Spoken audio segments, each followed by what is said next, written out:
Hello, movie lovers, and welcome to my movie review for Lights Out. Yeah, I'm talking about this movie is one of those movies that I couldn't wait to see because I love horror movies. As you can tell, I love reviewing horror movies, I love watching horror movies, I love anything about horror movies. But with that being said, this movie, Lights Out, actually makes you feel afraid of the dark again. And what I mean by that is, back when we were little, there was a time and place when, let's say that you have flipped the switch off to go to bed, and then all of a sudden you see that out of the shadows a tree branch that maybe looks a little out of place, looks like a hand or something. But then you turn on the light, and it turns out there's nothing there. There's no hand that's actually going to come out and grab you or anything like that. And then you can go back to sleep. You wind up waking up, and everything is okay. So, does this movie scare you? Does this movie give you enough tension? Does this movie do anything to give you your money's worth? And the answer to all those questions is absolutely yes. And here's why.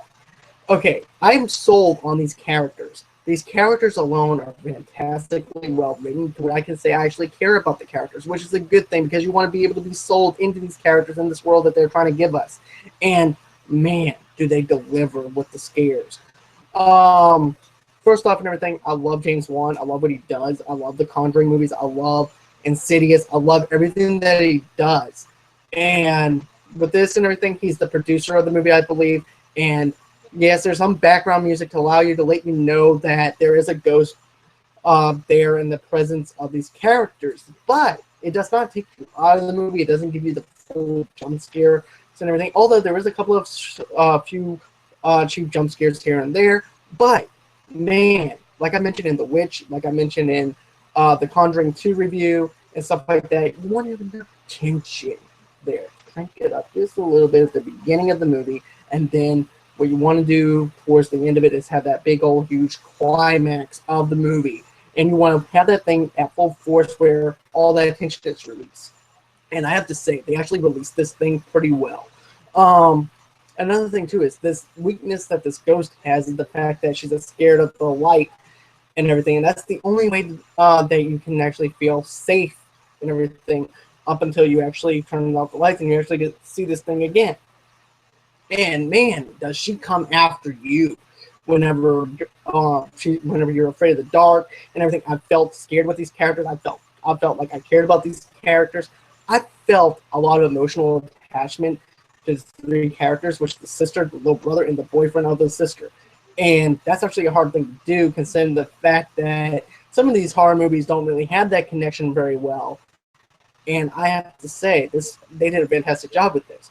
Another thing too is this movie it packs in an hour and some more minutes. This is not a 2.5 hour long movie, and I actually like the fact that it's not that long because you can actually get a lot done in that time frame. I'm also even going to point out the fact that I love where they were going with this. I love the presence of it. I love horror movies in general.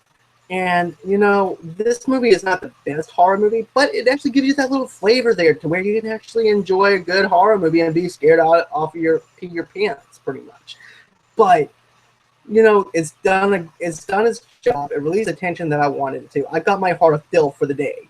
And, like I said before, I mean, you can do a lot of things wrong with horror movies and stuff like that. And this movie did just about everything right to make you glued into to these characters. So with that being said, I'm actually going to give this a 3.5 out of 5 for the simple fact that it does scare you. It does have that horror element. There is another thing that I forgot to mention. They give you the background of the ghost, and get this, it's not even that. It's not. They don't even focus enough on the background, but it's there and everything is a little entree. There you go. But it's not enough to actually have a full course meal. But it's very satisfying to see a good classic horror movie where you're actually afraid of something, where you're afraid to go to sleep. So, with that being said, tell me what you guys think of this review. Not only that, but I want you to actually give me that thumbs up button. I also want you to go on here and subscribe below. And tell me what you guys think of this movie. What did you like about this movie? What may not work for you? Also, tell me what you guys liked about the movie. I'm all for one about having discussions here on the channel and everything because I care about what you guys have to say. And I also want to say something else. Next weekend is Suicide Squad. And guess what I'm going to be doing? I'm going to be doing my reasons why you should be excited for Suicide Squad. That's right. I'm going to give my honest opinion on why you should be excited for this movie and the tantalization that it's actually even here now. We knew that it was in talks before. We already knew that it was in production. We already knew it was filming. But now the tantalization is there. What I mean by tantalization is the fact that this movie is closer to where we were before last year.